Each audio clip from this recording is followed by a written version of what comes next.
Happy birthday to you. Star on the xylophone. You'll have to hold it up here, Slee. Here, right there.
It is home to Baroness von Strunk.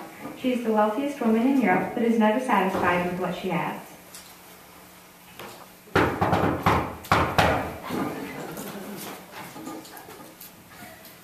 I've been expecting you, Mr. Jones. Hello, Baroness von Strunk.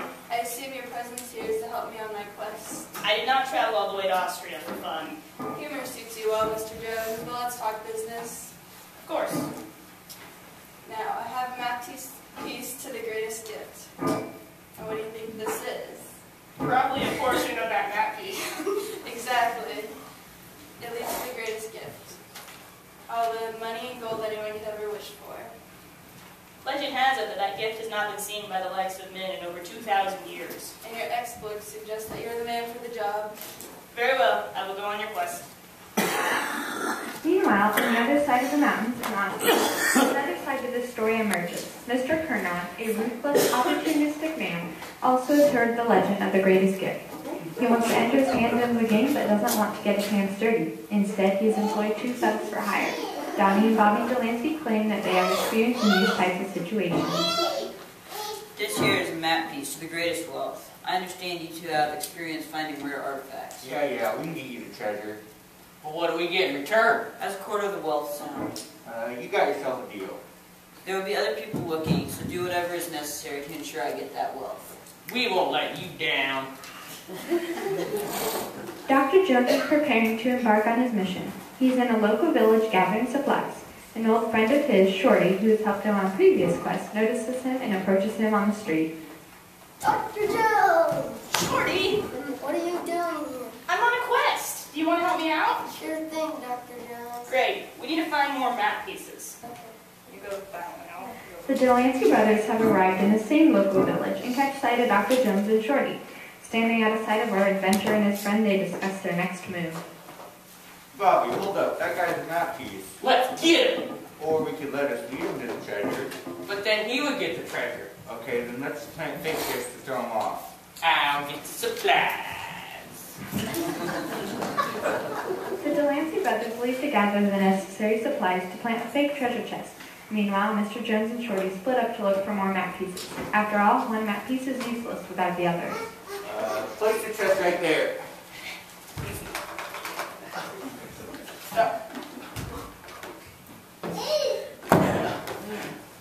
No one can resist the whole chest of gold. I think I hear something. Let's hide.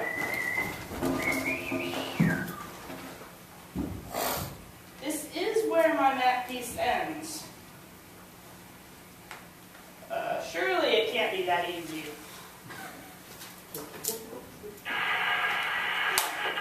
Mr. Jones, I grow anxious for your return with the treasure. I do hope you're not wasting my time. I have one part of the map. You expected me to find it that easily? Tick-tock, Mr. Jones. Time is of the essence.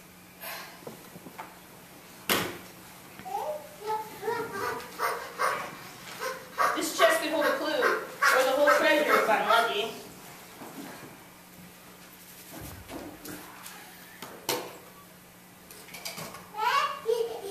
Holy cow! The greatest gift is right here. If you have a suspicion that this is not the gift, you are wrong, indeed. That's a lot of money. But surely gold can't be the greatest gift, no matter what my pompous boss says. This is some sort of trickery, and a heavy form at that. Mr. Jones is obviously smarter than the Delancey brothers. That doesn't mean they're going to give up, though.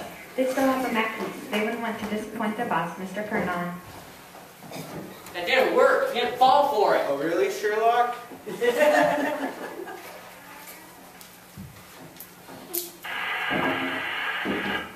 Tell me you have my treasure and you didn't just accidentally page me. No, we don't, but we will, I can assure you. You better hope, both your sakes, that you get that treasure before someone else does.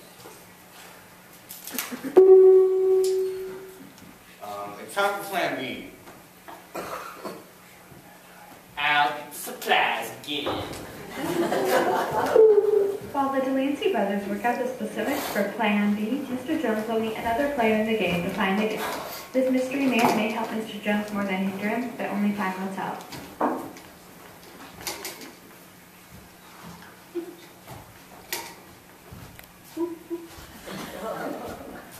Sir, are you okay? Do you need help? Well, I've spent my whole life searching for the greatest gift, but I'm done. Some villains burnt down my house and I have to go to town for food. That is just horrible. Here, take this chest. It's not heavy at all and will help you get back on your feet. You're so kind. Take my journal in exchange. It contains everything I know about the greatest gift.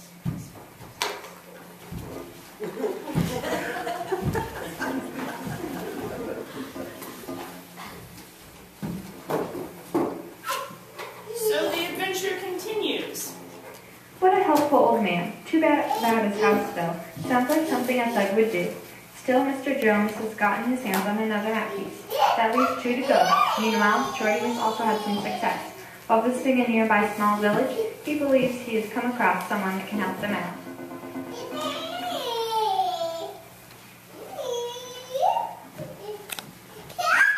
Dr. Jones, I found Found what?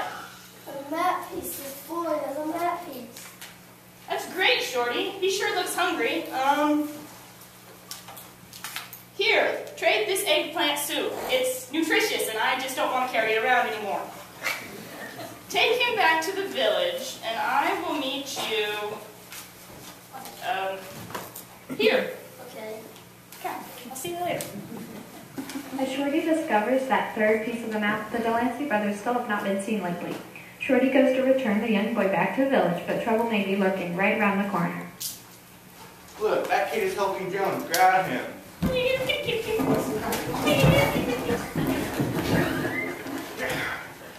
This is heavy, Donnie. Tough luck, Bobby. I bet this kid knows where the treasure is. We'll take him back to the box. The Delancey brothers have kidnapped Shorty. Was this their plan B? Can Shorty get away? Will Dr. Jones catch word of his kidnapping? Currently, Mr. Jones is waiting at the meeting spot, but Shorty's nowhere to be seen. I wonder where Shorty is. He was supposed to meet me here.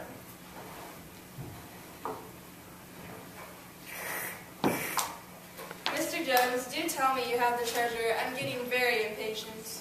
I'm one map piece away from knowing the final resting place of the greatest gift. Trust me, I'll find it.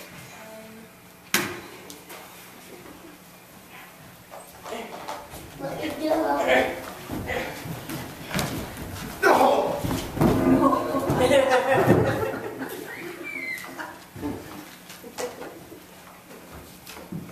Shorty, where were you? I was kidnapped by her. How rude.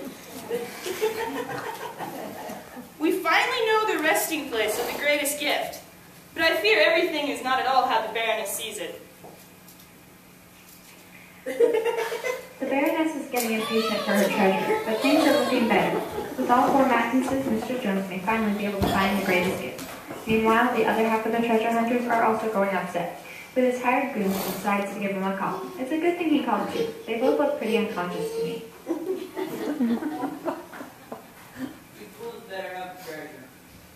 There's been a slight complication. We have lost the map piece.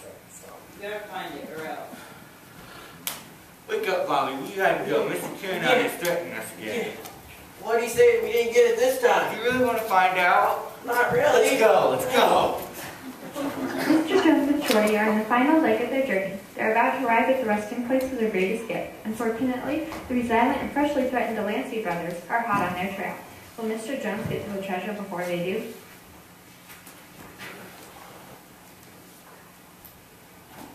Get him. Shorty, hold him back!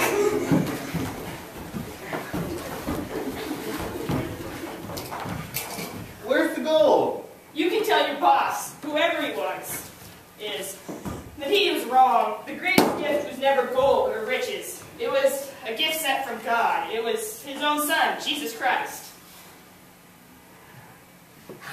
Come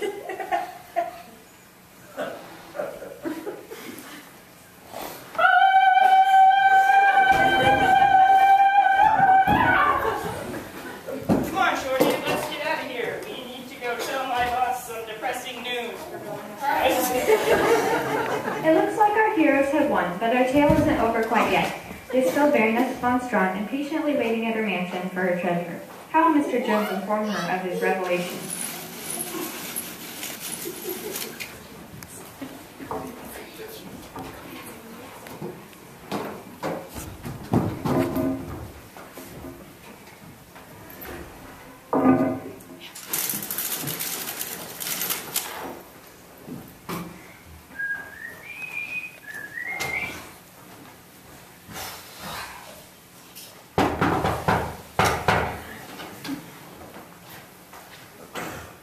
Jones, it's about time. I assume your presence here is the fact that you found the greatest gift. Indeed I have. Oh, where is it? I'm very impatient. You wouldn't say.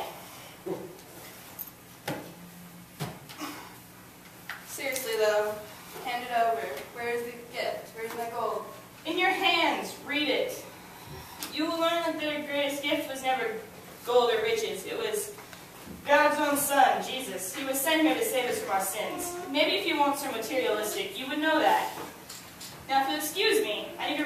States so I can spend Christmas with my family.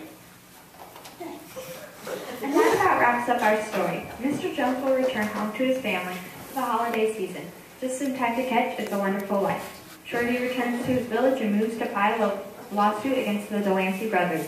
Upon receiving the location of the thefts, local police arrest Donnie and Bobby. To escape Mr. Kernon's punishments and threats, they cooperate with the law enforcement and inform them of Mr. Kernon's involvement. Soon after, Mr. Kernon is arrested as well. The old man uses the gold to build a new home and lives the rest of his life in his mountaintop home.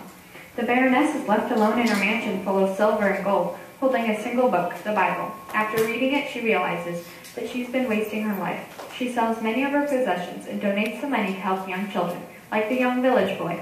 She sends Mr. Jones a New Year's card, including a picture with the young children. She helped, and the words, "Thank you for showing me the true light in our world. You were right when you said that the greatest gift wasn't riches. I understand the true meaning of the greatest gift now."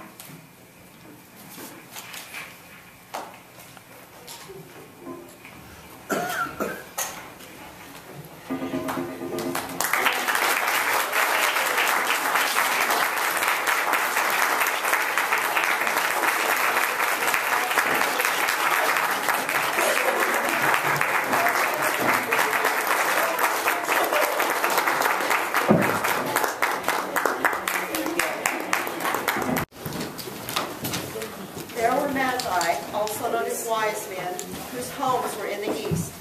Not much is known about these magi. Tradition says they were men of high position who lived near ancient Babylon. The Magi may have been astronomers who studied ancient manuscripts from all around the world.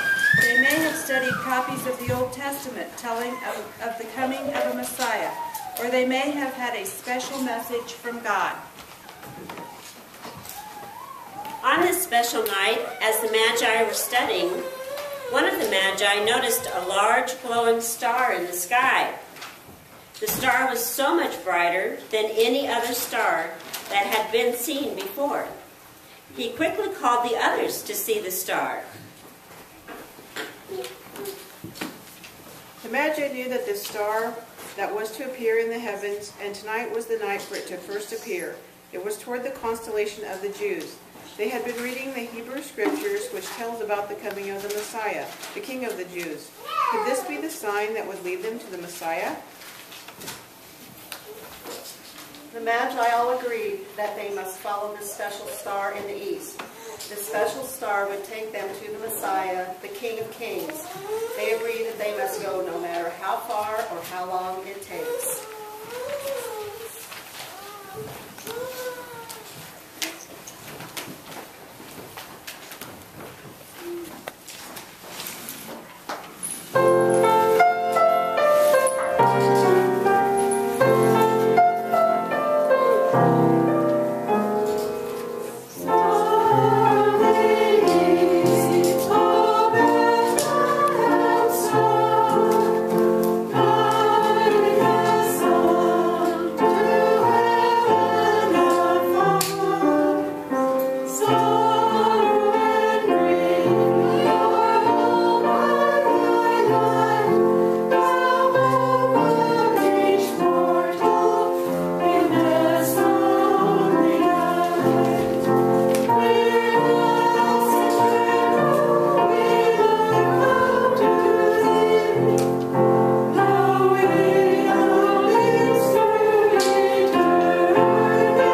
Following the caravan routes of Persia, Babylon, and Syria for 1,200 miles, the Magi and their caravan went across broad rivers, past ancient cities, crossed deserts. For 3 months they trekked onward, day after day, following the special star.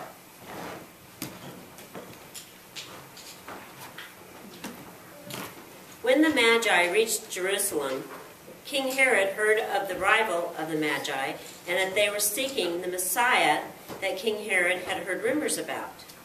He had heard of a baby thought to be the Messiah born. He had even been so worried that he had called together his chief priests and teachers of the law to inquire about the baby born, that many were thinking that it was the Jews' King of Kings. The priests told the king that the Messiah was to be born in Bethlehem in Judea. It was as the prophet had said, "But you, Bethlehem, in the land of Judah, are by no means least among the rulers of Judah. For out of you will come a ruler, who will shepherd my people Israel." So the king ordered that the Magi to come to speak with him. King Herod asked the Magi how they came to this land and why. The Magi told the king that a special star appeared and that they followed it. They were certain that it would lead them to the Messiah and that they wanted to worship him.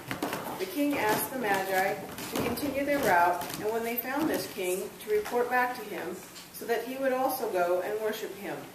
The king had no intention of worshiping this so-called Messiah, but to do away with him, as the king feared that if the people thought the babe was the Messiah, that it could cause the king problems.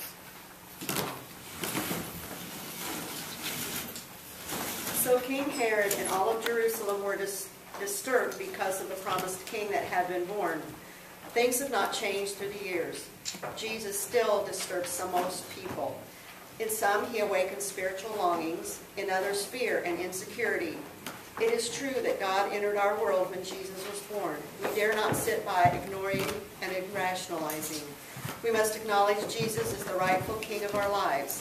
The news troubled King Herod as the Jews expected the Messiah, or king, to come as a great military deliverer, not as a baby born in a manger. After the Magi visited King Herod, they continued, following the star, and when it stopped over the place where the child was, they were overjoyed.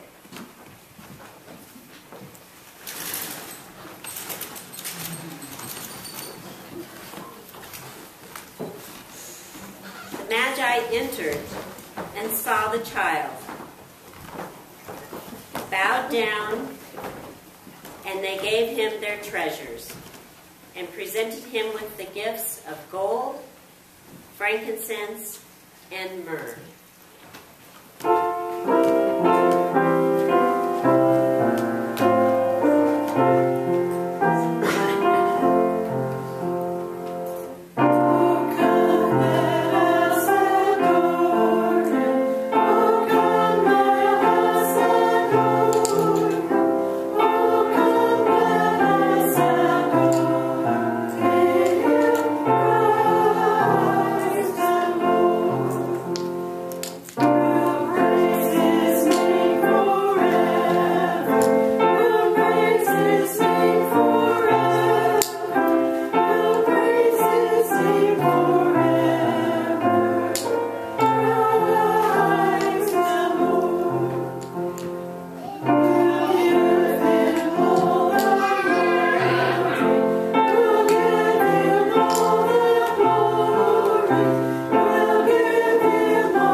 The Magi had been warned in a dream not to go back to Herod, so they returned to their country by another route. God sent a gift one Christmas morn, a wondrous gift, a precious gift. God sent a gift one Christmas morn by maid and craftsman hand. God sent a gift one Christmas morn and wrapped it up in swaddling clothes. For me, he did. For me, he did. God sent a gift one Christmas morn, wrapped in swaddling clothes. God's only Son, for me. It is simple, glowing, giving and receiving that we find the heart of Christmas. He came as a baby, born in a stable, laid in a rough wooden manger, and 33 years later died on a rude wooden cross for our sins. God gave us his most precious, his most costly gift that Christmas night. And what do you have to give him that he really wants? A prayer, a song, a generous offering? Those are all good. The only gift he wants is that which is most precious to you, your heart, your life, your love, and your future. The Magi were certainly wise men. They traveled miles and miles to see the promised Messiah. When they found him, they responded with joy, worship, and gifts. This is so different from the way most people respond today. We expect God to come looking for us, to explain himself, prove who he is, and give us gifts. But those who are wise still seek him and worship Jesus today.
I believe Avery stole the show.